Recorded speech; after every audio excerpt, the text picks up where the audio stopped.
नमस्कार मित्रांनो, स्वागत आहे तुमचं माझ्या युट्यूब चॅनलमध्ये। आपण आता कोपरगाव मध्ये रेस्क्यू साठी आलेलो आहे। तर आपल्याला वैभव आगळे यांनी फोन केला आणि सोबत माझा आदित्य डागे मित्र आहे सोबत, कॅमेरामॅन आज।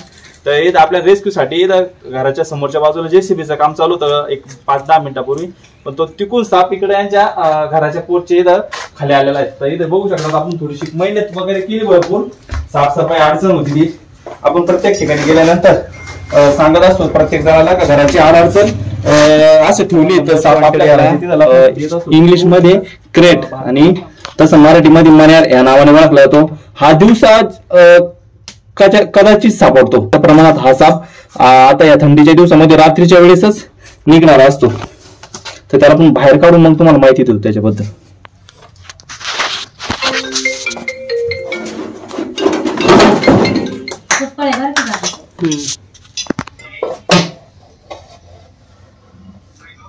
काय नाही काढू राहिले ते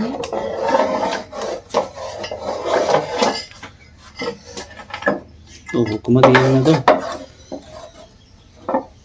तिकडून आला मण्यारे सगळ्यात नागापेक्षा 4 पटीने विषारी। हा रात्री निघणार आहे पण दिवसा कसं काय निघला तर ते काम चालू आहे ना, त्याच्यामुळे ते मित्रांनो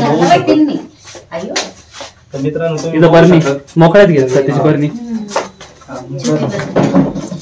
छोटा असतो मोठा पण असतो, छोटा पण असतो, तरी भरपूर साईज आहे, साधारणतः 4 छोटी तरी भरपूर मोठी साईज आहे। थंडीच्या दिवसामध्ये जास्त प्रमाणात हा मण्यार जातीचा साप।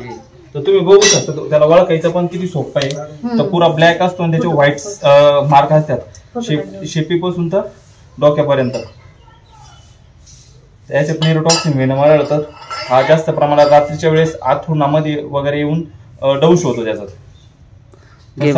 कोणाला चावत नाही, पण चावला तर लक्षात पण येत नाही।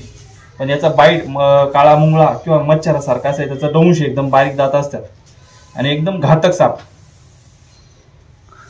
बरणी घे रे भैया ती तिकडून, आपण त्याला बरणीमध्ये व्यवस्थितपणे करू साई बरणी घे, बरणी सोडून देऊ। आणि दिवसा तर सहजासहजी हा साप दिवसा सापडतच नाही, जास्त प्रमाणात हा रात्रीच्या वेळेसच आढळतो।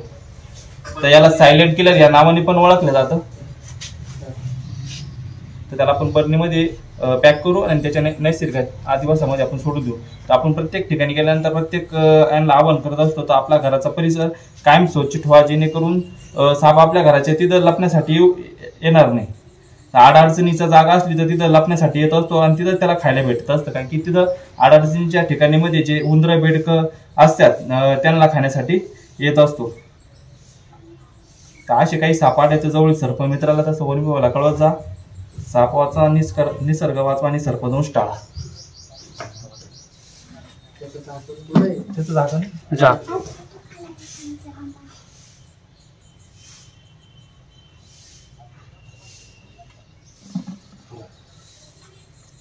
त्याला बरणीमध्ये व्यवस्थित लॉक केलेलं आहे आणि त्याच्या पर्यावरणाच्या आदिवासामध्ये त्याला सोडून देऊ आपण।